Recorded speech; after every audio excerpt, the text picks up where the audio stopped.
2 nuits de moins 22 et moins 24. C'est ce que j'attendais pour faire 3 visites d'entretoit. Donc, on va faire en sorte que le mois de janvier et février, ça va être le mois qu'on appelle le mois « Ouvrez votre trappe ». Mais quand je dis votre trappe, c'est pas votre bouche, mais votre trappe à grenier.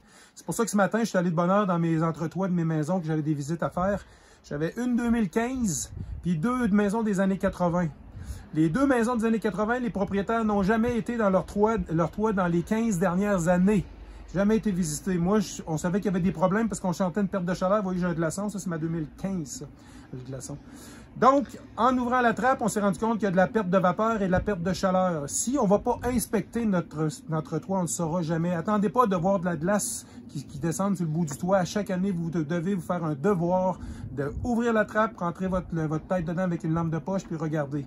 Mon client 2015 était très très drôle parce que lui, il a recyclé toutes ses vieilles lumières de Noël. Il les a accrochées dans l'entretoit. Quand je suis arrivé là, c'était éclairé, c'était magnifique. J'aurais aimé ça filmer avec mon téléphone, sauf que j'ai pas pensé que ce matin, avec le froid, mais mon objectif est venu plein de buée. Donc, toutes mes vidéos sont pas bonnes. C'est pour ça que je filme devant mon camion.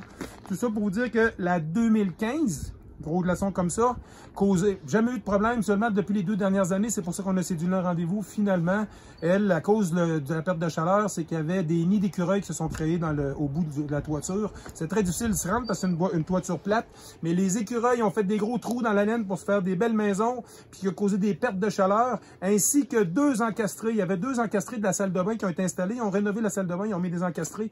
Les encastrés n'avaient pas de protection et d'isolant autour. Il y avait tellement de pertes de chaleur au niveau des encastrés et au niveau de la vapeur parce qu'il n'y avait pas protégé, que ça faisait une cheminée de vapeur, puis tout le contreplaqué était plein de glace. Donc, attention aux encastrés, ça doit être scellé avec de la polythène, puis mettre de la laine par-dessus. Puis, faites attention, puis visitez vos entretoits, levez la laine. Vous le savez, vous l'avez vu dans mes vidéos, il y a souvent des rongeurs qui brisent.